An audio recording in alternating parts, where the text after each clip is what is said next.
There are three levels of abundance that we're called to wake up to realize, to embody, and express in our life. These three levels are called primary, secondary, and tertiary levels of abundance.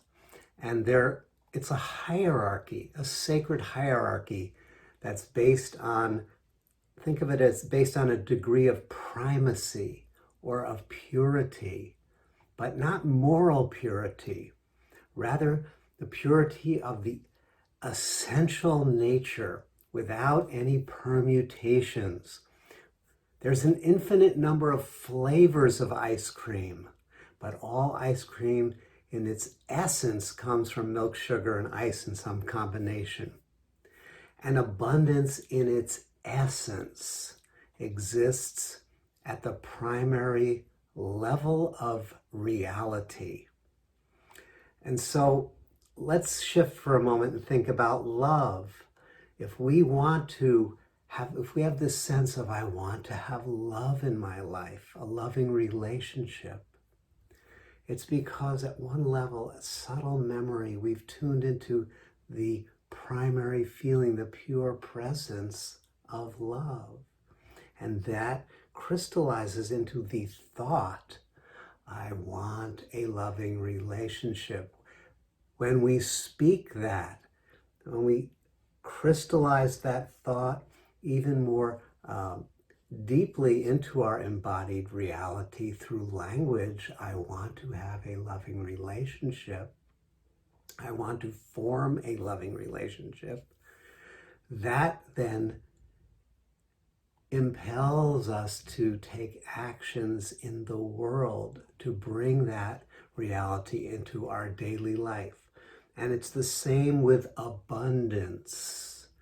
Abundance, if it's going to manifest in the tertiary domain, the third level of our everyday experience, must first be preceded by actions, by words, by thoughts, and by subtle, intuitive communion with the essence of abundance itself.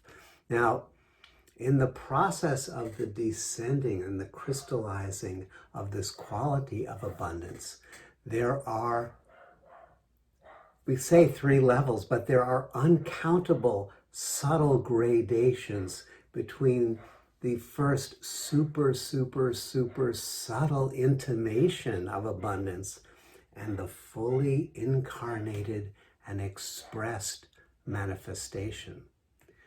So this map of primary, secondary, and tertiary is a map that helps to guide our spiritual practice, guide our realization, our embodiment, our awakening to this quality in a way that orients us towards living from the Great Fullness, the Great, Great Fullness, that is from which our lives emerge. So primary abundance, when we are attuned to the level of primary abundance, we are in a direct communion with the fullness of this moment. And the experience could be crystallized in the thought, the revelation, the understanding. This moment, as it is complete. Abraham Maslow termed this a peak experience. In the Zen tradition, it's the Satori Moment. It's the recognition of the sacred nature of life here and now, in life actually as it is at this moment.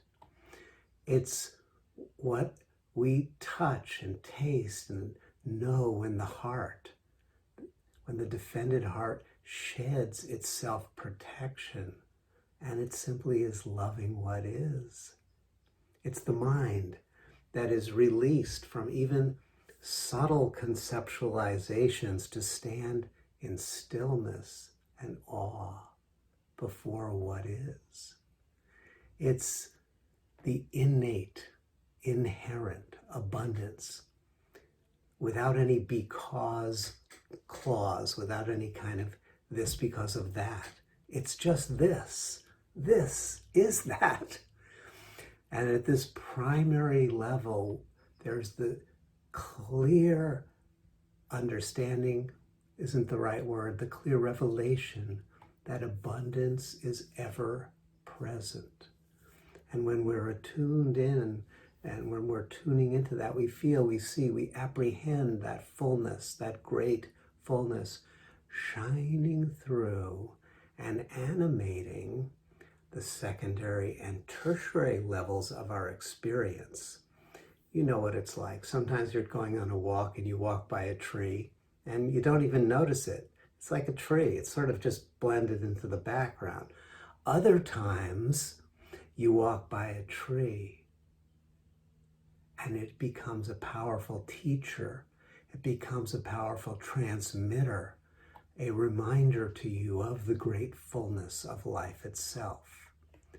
Once upon a Zen time, and the Zen tradition is full of these stories where the radiance of the primary abundance is shining through tertiary experience.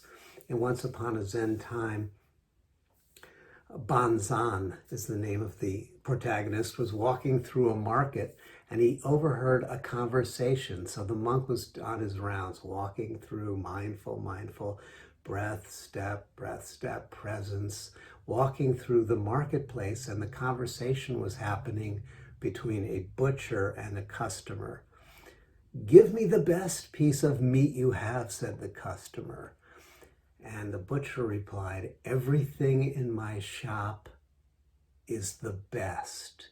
You cannot find here any piece of meat that is not the best." And these words, clearly Banzan's mind was open, his heart was undefended, and these words went right in and broke open his heart-mind to the primary abundance of life itself. This is an example of the primary abundance, which is never concealed. It's not hidden. It's arising through and streaming through and emanating through every moment of our experience. That doesn't mean that we don't have discernment, that if we're at the butcher, we know we want chicken or pork or beef or whatever it is, and if you're a vegan, you know you want cashews, not almonds, or whatever it might be. Discernment is present, and the light, the radiance is shining through and shining through your heart, shining through the trees, the leaves, the breath, the breeze.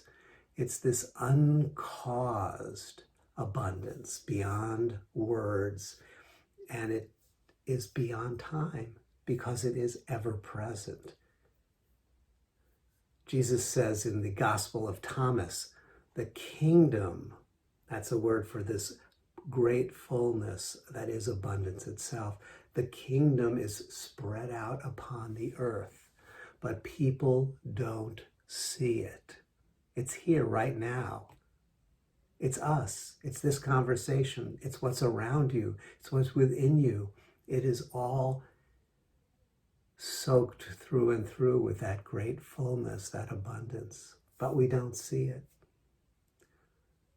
And if we look too hard for it, we don't even see it we see it less, because it's not a matter of effort, and it's not a matter of grasping, and it's not a matter of dialing in the lens. It's not an object of our grasping mind. It's the very nature of life itself that is spread out all over the universe at every level. It emanates and reverberates. It permutates, it permeates this body-mind, your body-mind. It gives rise to qualities, to flavors, to insights, to experiences. And the first layer of those experiences is at that secondary level. Now we're dropping down. The secondary level of experience. You can think of it as the archetypal or secondary level. This is where we tune into these archetypal states of awareness that bring us the flavors of the Great Fullness. Flavors like peace, like love, like beauty, belonging, and an infinite number of sacred emanations that come from the primary revelation into our secondary subtle senses. Our archetypal heart-mind is open, and these qualities are bathing the body-mind. They come very precisely based on the needs of our soul. The Great Fullness includes every healing medicine, every healing blessing, every sacred balm, B-A-L-M, and it comes down into the secondary level and touches those memory tracks of lack that are within us. That's any sense of incompleteness is filled from the Great Fullness. Now, in the religious texts, they would say, the blind shall see, the deaf shall hear, the lame shall walk. It's a symbolism of wherever there's a lack, a contraction, there's an opening and a receiving of the Great Fullness at this secondary level. And the practice here, and it is a practice, is to savor completely and enjoy completely the qualities of the Great Fullness that are alive in this moment of your experience. To savor them completely without clinging to them. Because as soon as anything moves from the primary down secondary tertiary, it will have the quality of impermanence, of coming and going, of arising and passing away. And so the savoring, it's like taking a delicious spoonful of lemon sorbet, a palate cleanser in the restaurant. Savor it completely. It's gone. There's a poignancy. Yes, a poignancy and a preciousness into this practice of savoring, which is just simply recognize and bathe in the sacred activity of the Great Fullness as it endlessly renews itself and reveals itself through your body-mind. We savor the flavors. And as we savor these flavors, as we open and we soften and we receive the graces of the Great Fullness at that subtle level, it begins to encode and build in our nervous system, in our body-mind. It begins to build a pathway of neural networks, of subtle energy channels, if you will, nadis and channels. That is the bridge through which the great unconditioned fullness passes down through the subtle senses, through the archetypal levels of consciousness, and passes into our embodied experience. And so building these bridges of abundance, building these bridges of appreciation, this is the practice of abiding and savoring. I remember so often Kriyananda, our teacher, would sometimes in the middle of a talk, he would go, "Pardon me, God is calling." And he would turn in for some time and then return to the talk. And a disciple got brave or got curious or got wise and said one time, "Kriyananda, what's that like when you do that?" And he said, "It's like the descent of swarm oil." There's a soothing, in other words, a quality down the spine of this soothing blessing of great abundance. And as we open to it and we take time to receive it, we become more attuned to its presence and we savor it completely. And to the degree that we do, we're healing the memory tracks of lack deep, deep within the soul, deeply within. That healing moves all the way down into our everyday life experience. And as it moves into the tertiary domain of our everyday life, we become aware of the sacred nature of what's called ordinary daily life. It's amazing. There's a glass of water and I get to drink it. That's a miracle. That's the great abundance, the great fullness in action. All of the infinite number of beings whose activities participated in me being able to have a glass of water right now. It's stunning. And this is the experience of having that continuity of consciousness from the great fullness through the archetypal blessings and healings down into the ordinary everyday miracles of the sacred moment that we live. Yes, at the tertiary level in our everyday life, of course, there can be a tendency to equate certain manifestations as the evidence of abundance. That's why I talk about a glass of water, because we inherit equations from our culture. You know, in history, back in the Netherlands, there was a time where ownership of tulip bulbs was the equation that said more tulip bulbs equals more abundance. And every culture has its symbolic equivalencies. Abundance means having more of this. If we fixate on the this, we easily break the thread that allows the great fullness to be present in every moment of experience. When we become intoxicated by the cultural definitions, we fixate on those, and then we are trying to control our experience of abundance at the tertiary level. And this leads to an ongoing sense of struggle, of lack, and of incompleteness, of living in an inherently unsatisfying, unfulfilling life of moments of lack. And that's not the mystical pathway. The mystical pathway is to build that bridge so that the inherent blessing of the great fullness is communed with primary level, secondary level, tertiary level walking around. So it's helpful to reflect on your experiences in your life, in your everyday life, when you've had those moments of innate abundance, of the grace of the great fullness breaking through the ordinary to reveal that it is extraordinary.